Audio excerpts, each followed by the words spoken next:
Gloire à Dieu. Merci pour l'invitation. Que Dieu soit béni, Marc. Et que la paix et la joie du Seigneur soient notre partage. Amen.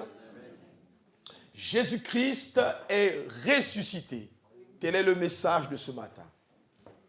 Ce qui fait toute la différence dans notre marche chrétienne, c'est parce que nous croyons que le Christ n'est pas resté dans le tombeau, mais le tombeau est vide. Notre Seigneur est ressuscité. Nous chrétiens, nous le savons. Mais avoir la connaissance est une chose. Mais qu'est-ce que cela change dans ta vie? Connaître la doctrine est une bonne chose. Mais une doctrine qui ne te change pas ne sert à rien. Une doctrine qui ne bouleverse pas favorablement ta vie, ma vie, ne sert pas à grand-chose. Connaître les versets bibliques est une chose, mais laisser la parole de Dieu transformer ma vie en est une autre. Ce que Dieu veut faire maintenant, c'est nous communiquer quelque chose de glorieux. Qu'est-ce que ça change dans ta vie? Christ est ressuscité, mais qu'est-ce que cela change dans ta vie? C'est ainsi que j'aimerais vous inviter à lire ensemble avec moi quelques versets bibliques pour essayer de comprendre le message de Dieu ce matin.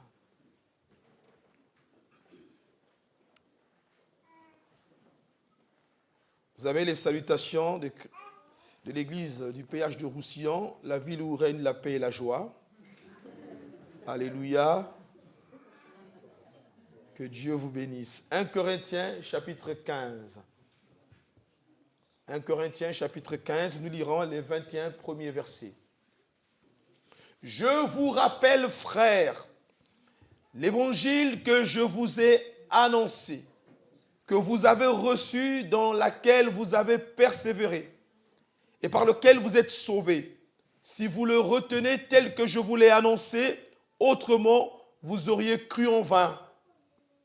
Je vous ai enseigné avant tout, comme je l'avais aussi reçu, que Christ est mort pour nos péchés selon les Écritures, qu'il a été enseveli et qu'il est ressuscité le 3e jour selon les Écritures, et qu'il est apparu à Céphas, puis aux 12.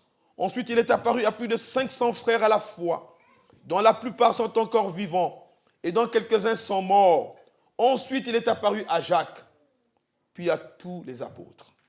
Après eux tous, il m'est aussi apparu à moi comme à l'avortant, car je suis le moindre des apôtres. Je ne suis pas digne d'être appelé apôtre, parce que j'ai persécuté l'Église de Dieu.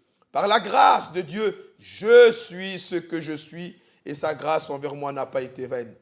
Loin de là, j'ai travaillé, plus que tous, non pas moi toutefois, mais la grâce de Dieu qui est avec moi. Ainsi donc, que ce soit moi, que ce soit eux, voilà ce que nous prêchons, et c'est ce que vous avez cru. Or, si l'on prêche que Christ est ressuscité des morts, comment quelques-uns parmi vous disent qu'il n'y a point de résurrection des morts? Et s'il n'y a point de résurrection des morts, Christ non plus n'est pas ressuscité. Et si Christ n'est pas ressuscité, notre prédication est donc vaine, et votre foi est aussi vaine. Il se trouve même que nous sommes de faux témoins à l'égard de Dieu, puisque nous avons témoigné contre Dieu qu'il a ressuscité Christ, tandis qu'il ne l'aurait pas ressuscité. Et si les morts ne ressuscitent point, car si les morts ne ressuscitent point, Christ non plus n'est pas ressuscité.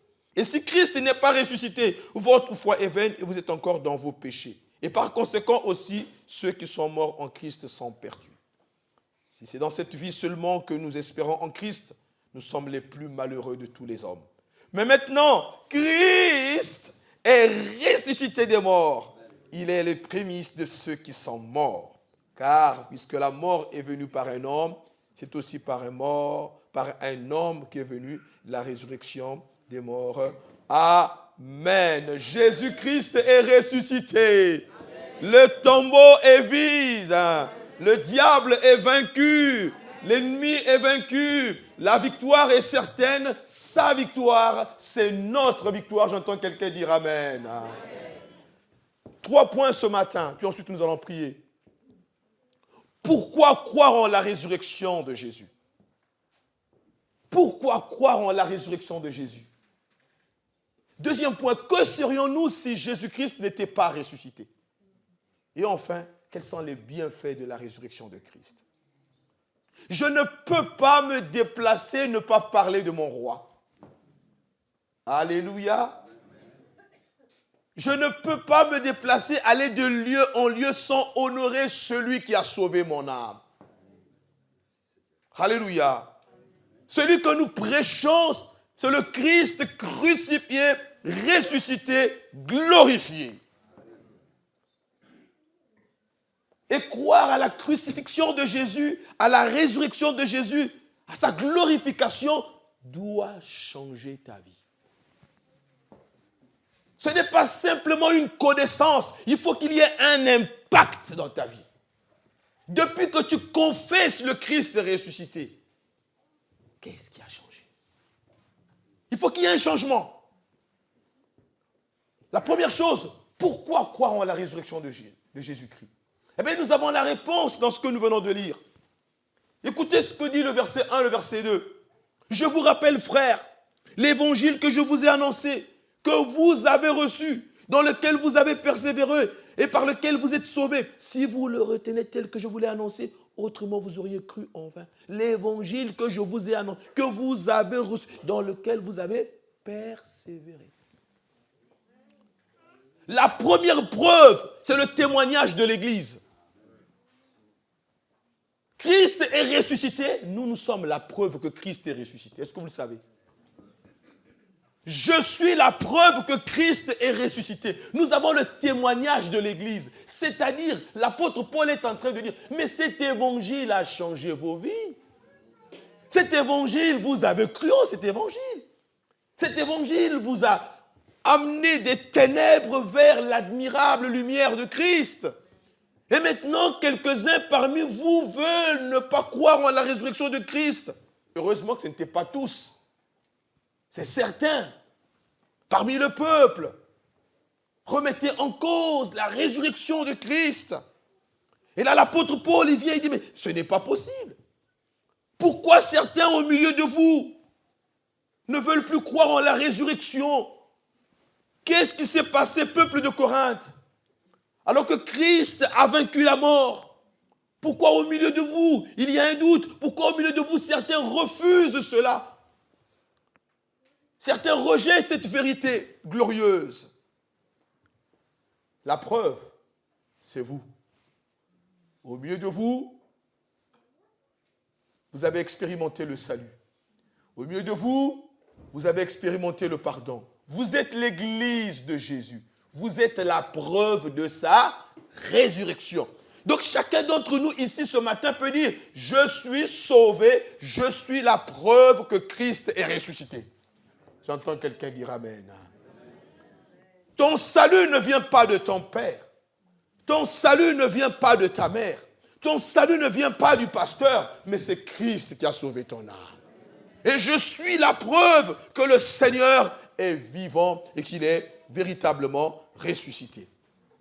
Et là aussi, nous avons la définition de l'évangile. Gloire à Dieu. C'est quoi l'évangile? Le verset 3 et 4 nous parle de ce que c'est l'évangile. Christ est mort pour nos péchés selon les Écritures. Que veut dire le mot évangile? Christ est mort selon les Écritures. Pourquoi est-il mort? Il est mort pour nos péchés. Eh bien, c'est ça l'évangile. Que Christ a accepté de mourir pour nos péchés. Lui, le saint, le juste châtiment que le pécheur mérite, c'est sa condamnation éternelle. Mais il a plu à Dieu dans sa bonté, car Dieu a tellement aimé le monde qu'il a donné son Fils unique, afin que quiconque croit en lui ne périsse point, mais qu'il ait la vie éternelle. Voilà, Jésus est mort pour payer le prix de nos péchés. La Bible dit, alors que nous étions encore pécheurs, gloire à Dieu, Dieu a prouvé son amour. Alléluia, il a envoyé son Fils mourir à la croix pour nous. Voilà pourquoi lorsqu'un chrétien dit que pour que je t'accorde mon amour, tu dois d'abord m'aimer, c'est qu'il n'a pas compris l'évangile. Dieu n'a pas attendu que tu changes. Dieu n'a pas attendu que je puisse changer. Mais Dieu m'a aimé alors que j'étais encore dans la boue du péché. Alléluia. Et Dieu nous invite à aimer même ceux qui sont détestables. Ça, c'est l'impact de la résurrection. C'est le cœur de Dieu. Alléluia. Pourquoi nous croyons à la résurrection? Mais parce que nous avons le témoignage des Écritures. Nous avons le témoignage de l'Église, mais nous avons aussi le témoignage des Écritures. Pourquoi? Bien-aimés, nous savons que nous avons le témoignage des Écritures. Pourquoi? Les prophètes ont parlé de cette résurrection.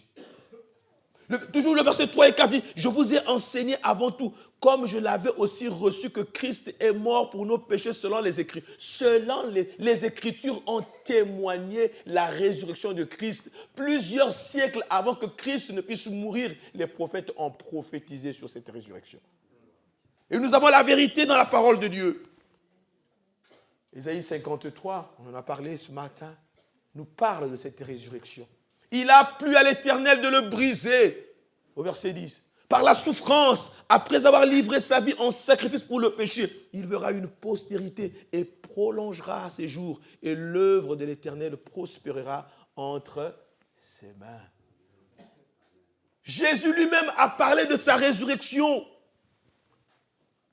Dans Luc 24, il dira lui-même, il leur dit ainsi, il est écrit que le Christ souffrirait et qu'il ressusciterait d'entre les morts le 3e jour. Alléluia. Et que la repentance en vue du pardon des péchés serait prêchée en son nom.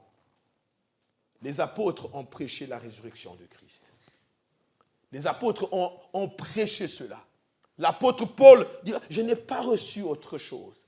Mon cœur est rempli d'une pensée. Mais quelle est cette pensée? L'apôtre dira, c'est la pensée de Christ crucifié et ressuscité. Dans 1 Corinthiens 15, 3, il dit, je vous ai enseigné avant tout, comme je l'avais reçu, que Christ est mort pour vos péchés selon les Écritures. Jésus lui-même apparaît. Donc les Écritures témoignent de la résurrection de Jésus. Pourquoi nous croyons à la résurrection de Christ? Mais parce que nous avons la conformité du message. 3e point. C'est-à-dire que nous avons la conformité du message. Le verset 11 dit, ainsi donc, que ce soit moi, que ce soit eux, voilà ce que nous prêchons, c'est ce que vous avez cru. Du nord au sud, d'est à l'ouest, tu changes de nation, de ville, mais le message de la résurrection reste le même. Qu'on vienne du nord, du sud, d'est, qu'on soit rouge, vert, noir, marron, tout ce que vous voulez, nous avons le même Christ. Amen. Il est ressuscité. Il y a la conformité du message. Moi, j'ai eu le privilège de voir plusieurs continents par la grâce de Dieu, mais je change de continent. Jésus-Christ est le même hier, aujourd'hui, éternellement. C'est moi qui change de lieu, mais le message reste le même. Yes! Jésus-Christ est ressuscité. Que son nom soit béni. Alléluia! Et que la gloire revienne au Tout-Puissant. C'est ce qui fait toute la différence. Hier, j'en parlais à plusieurs. Lorsqu'on parle de Dieu, ça passe dans notre société. Mais lorsqu'on parle de Jésus, ça crée comme une forme de gêne. Tout le monde parle de Dieu, mais quel Dieu? Notre Dieu est le Père de Jésus-Christ. Notre Père qui es aux cieux, que ton nom soit sanctifié. Nous n'avons pas le même Dieu avec d'autres. Le nôtre, c'est le Père de Jésus, celui qui a ressuscité le Christ. Voilà pourquoi, lorsque nous présentons l'Évangile, il nous faut présenter Christ. Alléluia. Parce que c'est lui qui a payé le poids de nos péchés. Mais que serions-nous si Christ n'était pas ressuscité? Mon Dieu. Si Jésus n'était pas ressuscité, en effet, nous serions alors réduits à vivre sans fondement. Si Christ n'était pas ressuscité, il n'y a pas de fondement. Vous savez, construire sans la fondation, c'est une catastrophe. Je ne sais pas s'il y a des maçons dans la salle. Si la fondation, elle est catastrophique, la maison, elle est catastrophique. Si Christ n'était pas ressuscité, il n'y a pas de fondement. Ce n'est pas moi qui le dis, c'est le verset 14. Si le Christ n'était pas ressuscité, notre prédication n'a pas de contenu. Notre foi est sans objet. Si Christ n'était pas ressuscité, notre foi est vaine. Il n'y a pas de fondement. Deuxième chose, si Christ n'était pas ressuscité, il n'y a pas de pardon de péché. Imaginez s'il n'y avait pas de pardon de péché. Qui allait prendre la Sainte Seine ce matin? Qui allait être sauvé? Personne. Heureusement qu'il est ressuscité. Parce que le verset 17 dit, « Or, si le Christ n'était pas ressuscité, votre foi est une illusion. Et vous êtes encore sous le poids de vos péchés. » Sans la résurrection de Christ, il n'y a pas de pardon de péché. Sans la résurrection de Christ, il n'y a pas de salut. En fait, tu es sauvé, je suis sauvé parce que Christ est ressuscité. J'entends quelqu'un dire Amen. Non, là, non, c'est pas possible. Moi, je pensais recevoir un Amen puissant. Parce que sans la résurrection de Christ, il n'y a pas de salut. Est-ce que vous imaginez ça? C'est-à-dire que sans la résurrection de Christ, nous sommes voués en enfer. Si aujourd'hui nous pouvons dire que le paradis sera notre partage, c'est parce que Christ est ressuscité. Alléluia. La Bible dit que si tu confesses de ta bouche le Seigneur Jésus, si tu crois dans ton cœur que Dieu l'a ressuscité d'entre les morts, tu seras sauvé. Donc s'il n'y a pas de résurrection, il n'y a pas de salut, il n'y a pas de vie éternelle, il n'y a pas de paradis pour nous. Sans la résurrection, il n'y a pas de puissance. Il n'y a pas de puissance. S'il n'y a pas de résurrection, il n'y a pas de puissance. Et s'il n'y a pas de puissance, nous pouvons rester dans nos péchés, nous pouvons rester dans nos maladies, nous pouvons rester dans nos iniquités, nous pouvons rester dans nos souffrances, parce qu'il n'y a pas de puissance. Parce que Christ, si Christ n'était pas ressuscité, il n'y a pas de puissance. L'Église est faible.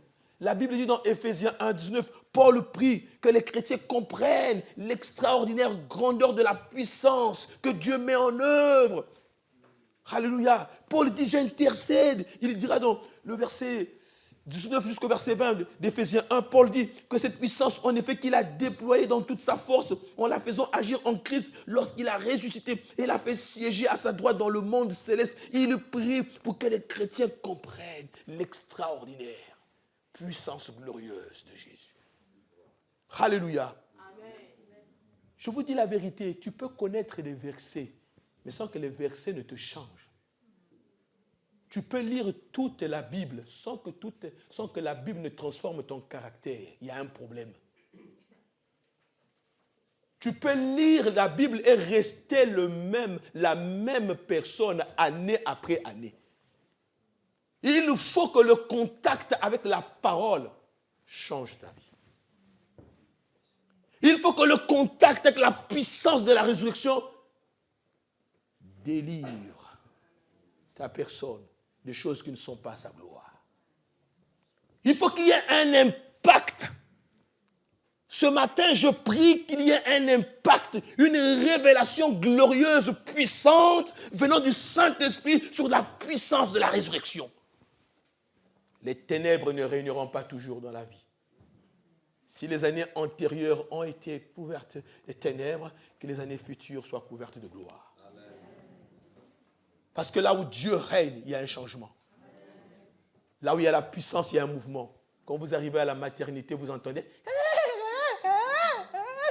Si vous arrivez à la maternité qu'il n'y a pas de bruit, il y a un problème. Et quand vous arrivez à la morgue, c'est quelque chose. À la morgue, c'est quelque chose. Il y a un silence bizarroïde. Tout est calme. Et si toi, tu commences à bouger dans tous les sens, tout le monde dit, mais d'où il vient, lui? Il a un souci. Parce qu'il y a un silence de mort. Mais là où il y a la vie, j'ai eu l'opportunité de me retrouver dans... J'ai une fille avec ma femme. J'ai assisté à l'accouchement de ma fille et de notre fille. Elle n'aime pas que je dise ça. Et c'est vrai que ça a duré plus de 12 heures. Et pendant 12 heures, j'avais la main comme ça. Chérie, tu me tiens? J'ai dit oui, je tiens. Seigneur Jésus, j'en pouvais plus. En plus, c'est la pièce sur la main. J'ai dit, Seigneur Jésus, il y aura une tendinite après. Tellement qu'elle avait mal, elle a appuyé sur ma main. Et j'ai assisté à la sortie de l'enfant, là, j'ai coupé toutes ces choses. Mais là, tu bénis Dieu parce qu'il y a la vie. Il y a la vie. Et l'enfant pleure, et on est content, l'enfant pleure. Et en plus, moi, je me suis précipité. Donnez-moi d'abord mon enfant, le médecin me regarde. Non, donnez-moi d'abord. N'essayez pas.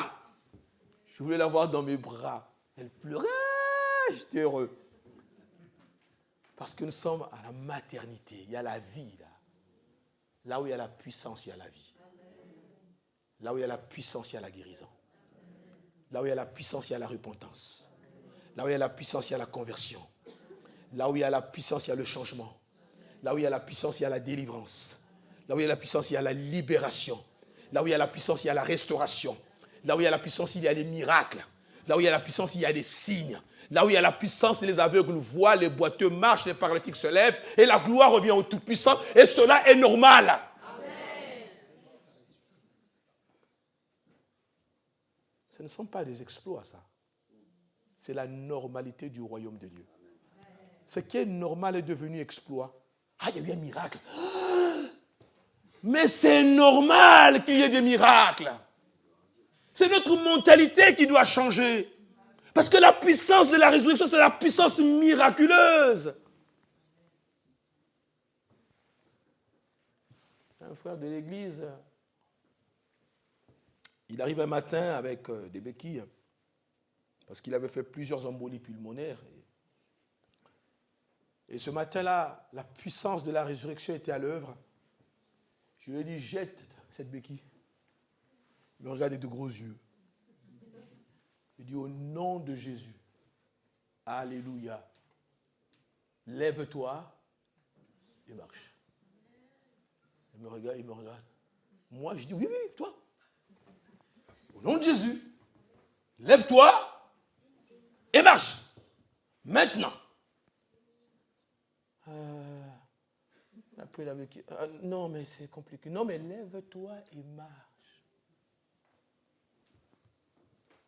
Plusieurs, ce matin-là, ils avaient reçu la grâce, expérimenté la guérison, et lui n'a pas eu le courage de le faire.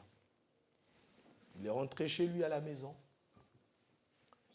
devant la table, et là, en train de manger, son épouse regarde son mari et dit, tu te rappelles de ce qu'on t'a dit ce matin à l'église? On t'a dit au nom de Jésus, il aura fallu que tu marches maintenant. Comme quoi, c'est bon d'avoir des épouses qui ont la foi. Hein? Il dit, on a dit ce matin, au nom de Jésus, lève-toi et marche. Il dit, mais arrête. Comment tu dis arrête? Tu as la foi ou tu n'as pas la foi? Il a jeté la canne et il s'est mis à marcher. Alléluia. Le dimanche qui a suivi, nous avons célébré le nom de Jésus à l'église. Parce que lorsqu'il rentrait à l'église, il n'y avait plus de canne. Amen. C'est la normalité de l'église. Moi, je n'appelle pas ça des exploits. J'appelle ça la vie du royaume. Là où Jésus est, il opère des miracles. Ce qui est bizarre, c'est que la mentalité de l'église d'aujourd'hui, c'est une mentalité qui recherche les miracles. Les miracles doivent nous suivre. Non, vous n'avez pas compris, on dirait.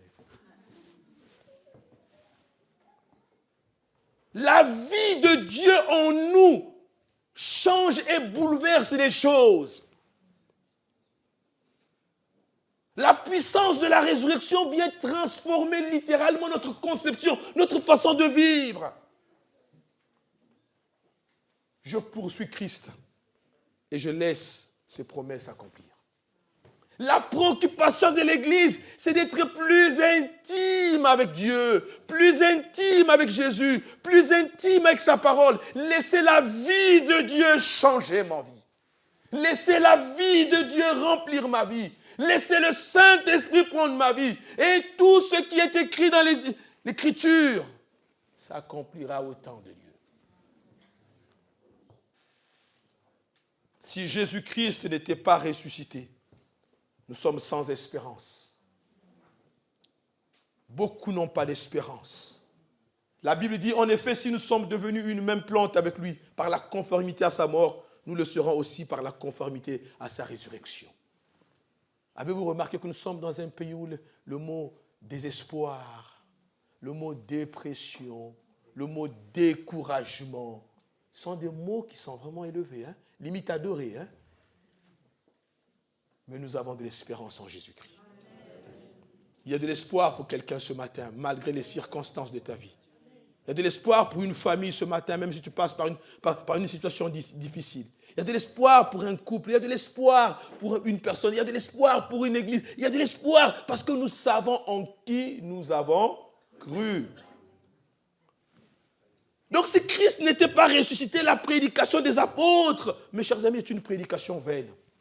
La foi de ceux qui se confient en Jésus-Christ pour leur salut est vaine. Si Christ n'était pas ressuscité, tous ceux qui se sont confiés en Jésus-Christ pour leur salut sont toujours dans leur péché. Si Christ n'était pas ressuscité, eh bien, mes chers amis, nous sommes toujours morts spirituellement. Mais tel n'est pas le cas. Jésus est ressuscité. Et que son nom soit béni. Alléluia. Quels sont les bienfaits avant de prier de la résurrection de Christ? J'aimerais que tu te rappelles de ces choses que tu connais déjà, mais que tu dises à Dieu, Seigneur, je veux les vivre. Quels sont les bienfaits de la résurrection de Christ? La résurrection de Christ témoigne que notre Dieu est le Tout-Puissant. La résurrection de Christ témoigne que ton Dieu est le Tout-Puissant. Que ton Dieu est le Tout-Puissant.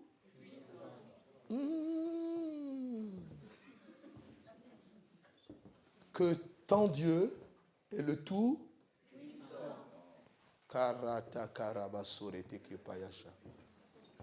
Est-ce qu'on comprend ces choses? Que le Dieu que nous servons ici est le Tout-Puissant. Oh, ça monte. Alléluia. Pourquoi tu pleures? Pourquoi tu perds courage? Pourquoi tu dis que c'est fini? Le Tout-Puissant, ce n'est pas le médecin. Le Tout-Puissant, ce n'est pas ce microbe. Le Tout-Puissant, ce n'est pas cette maladie. Il y a un Dieu Tout-Puissant qui gère ta vie. Jésus-Christ est ressuscité, notre Dieu le Tout-Puissant. Il n'a jamais dit qu'on ne sera pas malade. Il n'a jamais dit que ce sera facile. Mais il a dit, je suis avec vous. Alléluia. Nous ne sommes jamais seuls. Nous ne sommes jamais seuls.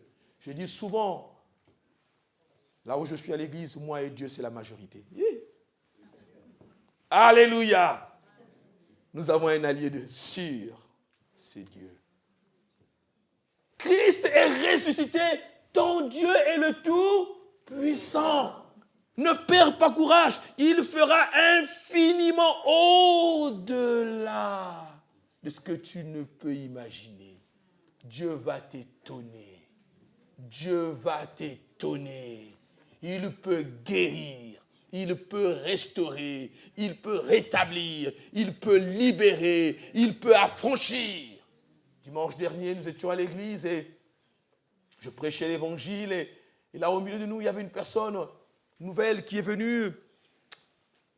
Nous sentons qu'il y avait quelque chose qui était anormal.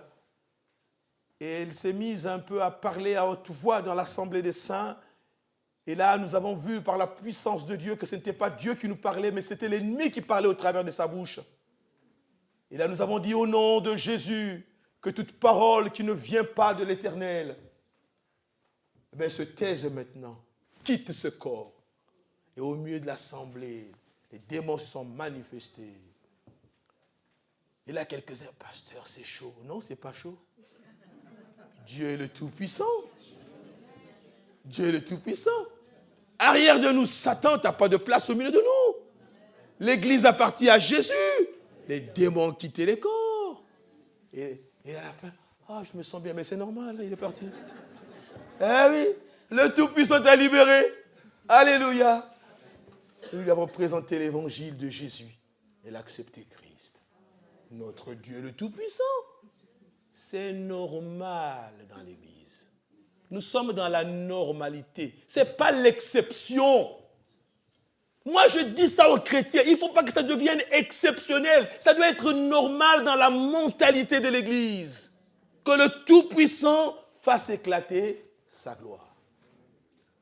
Je pense à Giovanna, peut-être qu'elle me regarde via les réseaux, mais la sclérose en plaques, ne pouvait pas s'asseoir, ne pouvait plus marcher, ne pouvait plus bouger. L'humour de Dieu, Dieu se sert des hommes inutiles comme nous. J'arrive chez elle, j'étais en face d'elle, elle me dit, pasteur, en fait, pendant qu'elle me parlait, moi je somnolais. Ça m'arrive rarement, ça.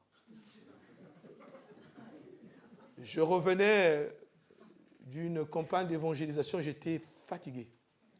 Et elle m'avait appelé d'urgence, vraiment. Non, c'est sa fille qui m'a appelé pour prier pour maman. J'arrive à là-bas, j'étais comme ça, après je dis, Seigneur Jésus. Et là, la sœur me dit, pasteur, ça va? Oui, ça va. En fait, je dors. En fait, j'entends sans entendre. Je dis, bon, tu disais quoi en fait?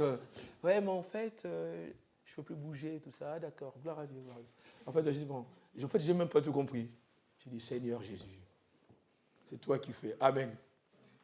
Elle me dit, pasteur, ça va? Non, c'est bon. C'est lui, c'est le Tout-Puissant qui fait. C'est pas moi. Je ne suis qu'un instrument que Dieu utilise. Mais celui qui fait, c'est Dieu. Donc la gloire revient à qui?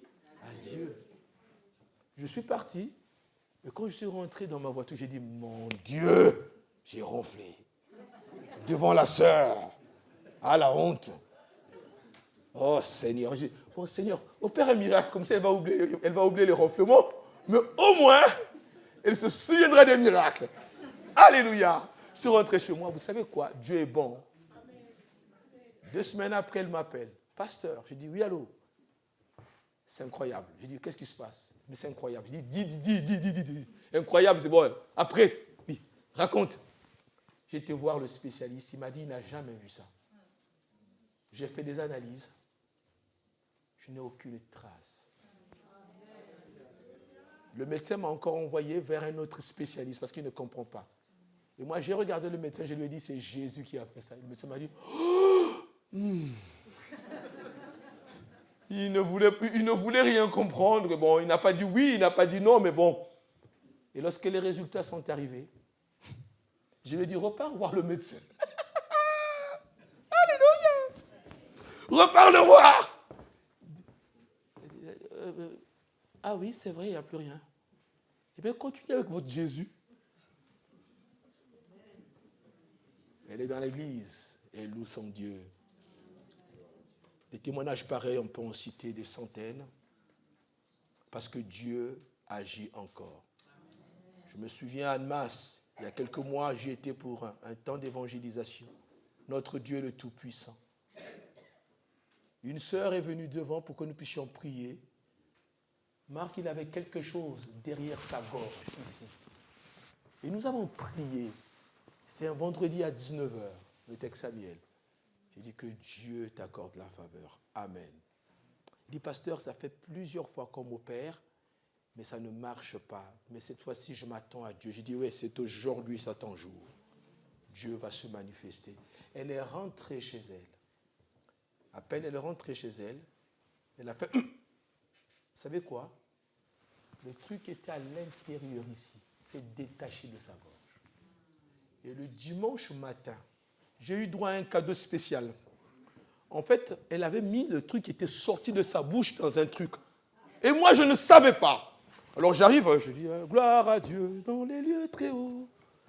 Pasteur, bonjour. Je me vous montrer quelque chose. Moi, je m'attendais à autre chose. Il dit, Dieu est bon. J'ai dit, ma soeur, je sais que Dieu est bon, gloire à Dieu.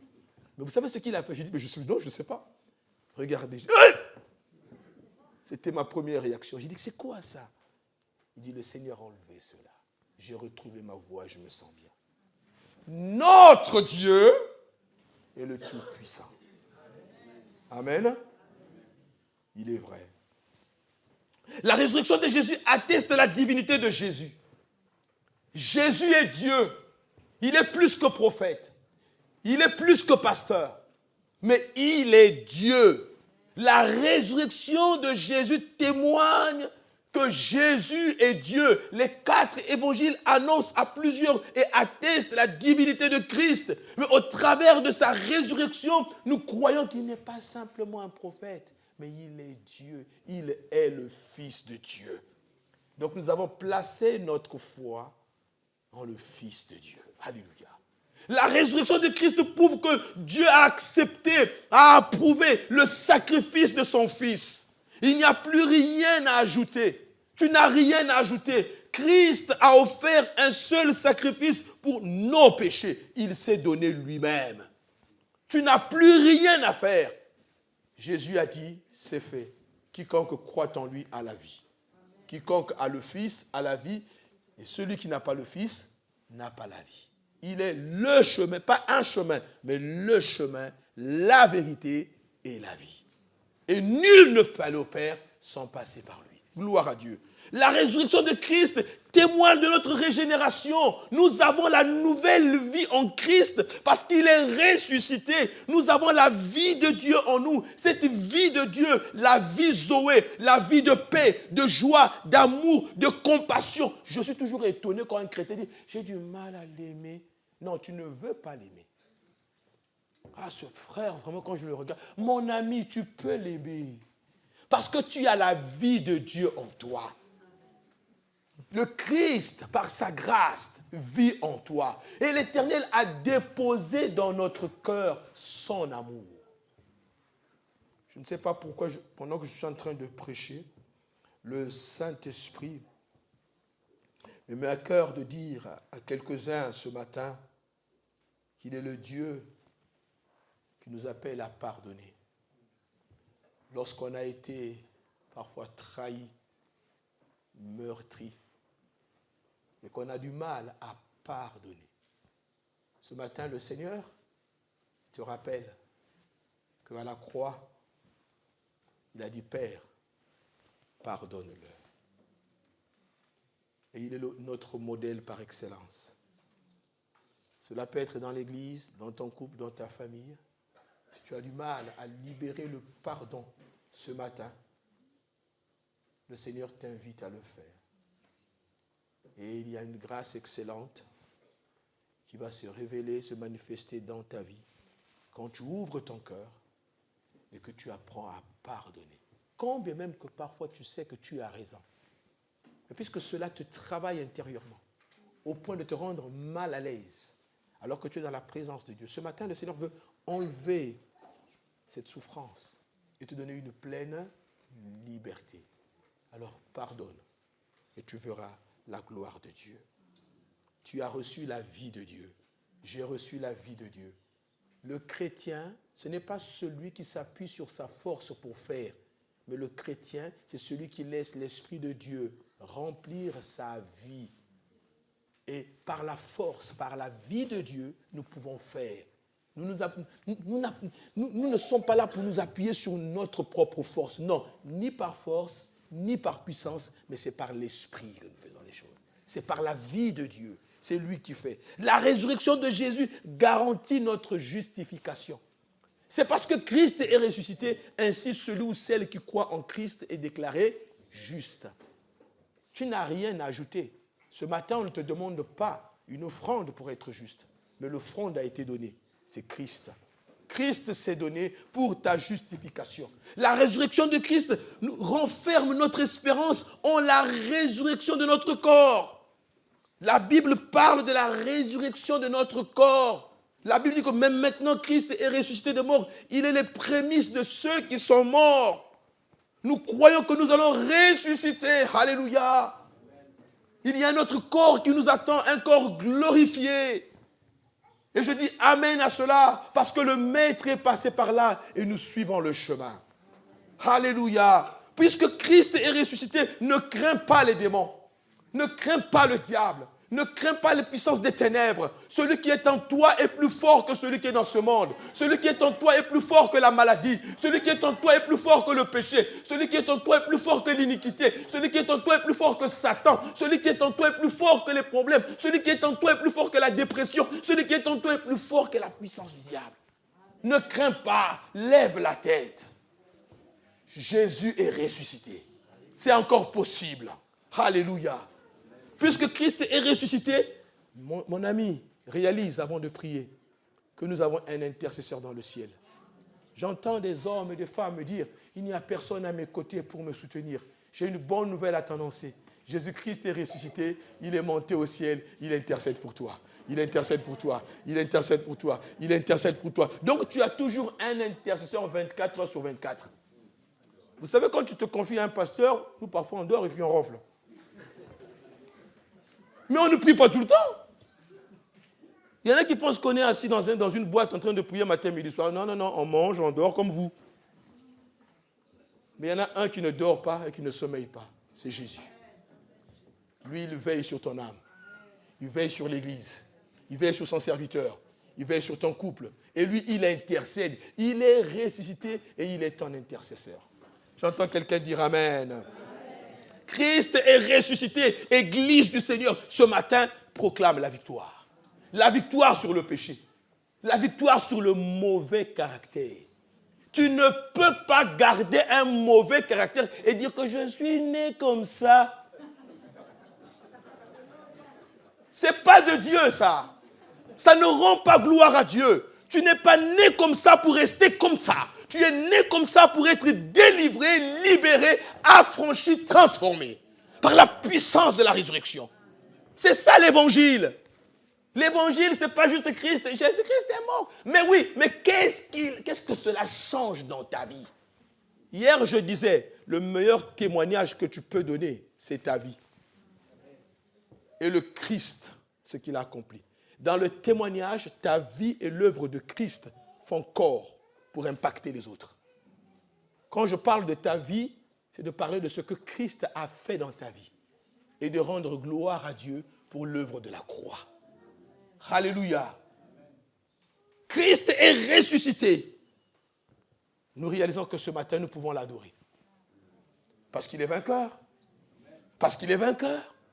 L'Église adore pourquoi? Mais parce que notre Dieu est vainqueur. Vous avez déjà vu quelqu'un qui a échoué à adorer?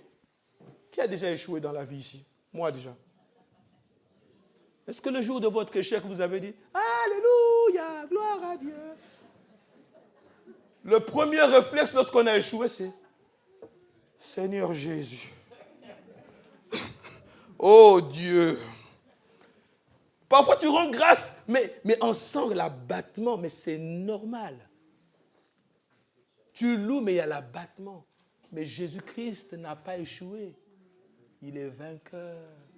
Voilà pourquoi dimanche après dimanche, on ne devrait pas nous forcer. Qui va louer le Seigneur?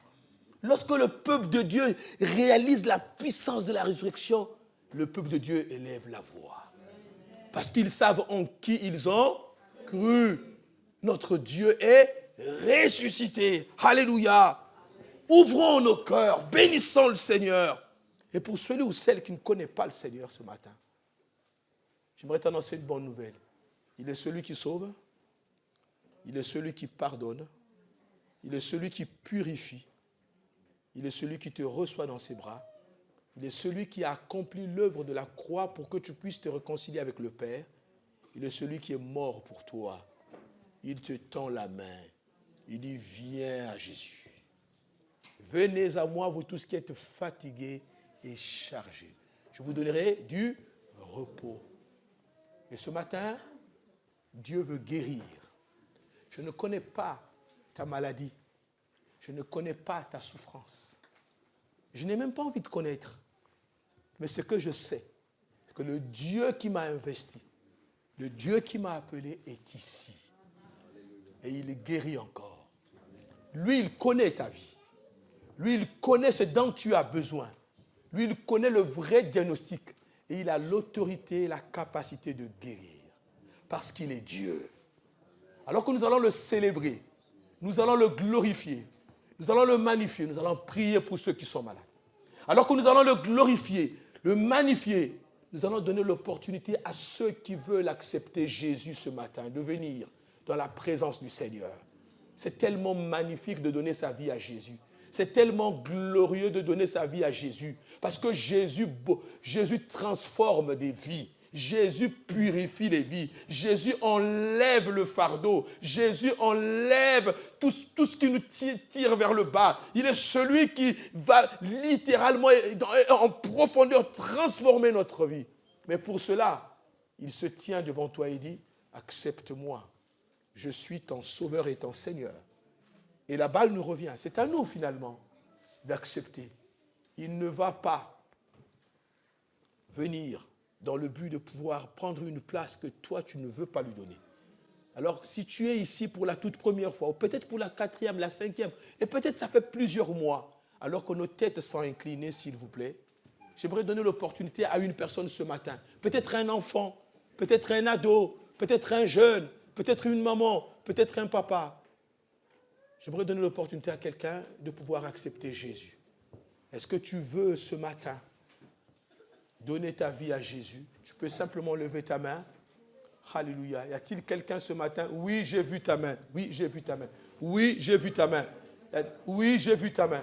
Merci Jésus. Y a-t-il une 4e personne qui veut? Oui, j'ai vu ta main. Tu peux baisser ta main. Merci Jésus. Gloire à Dieu. Y a-t-il une 5e personne, une 6e personne qui veut prendre, alléluia, la résolution de donner sa vie à Jésus? Seigneur, tu as vu les mains qui se sont levées ce matin. Je te prie, Éternel, ce matin, de bénir ton peuple. Merci, Seigneur, pour ceux qui ont été touchés par le message du salut. Tu as vu encore cette main qui se lève, Seigneur Jésus. Ceux qui ont levé la main, dites ensemble avec moi là où vous êtes. Seigneur Jésus, dites ensemble, faites avec moi cette prière. Seigneur Jésus, me voici dans ta maison.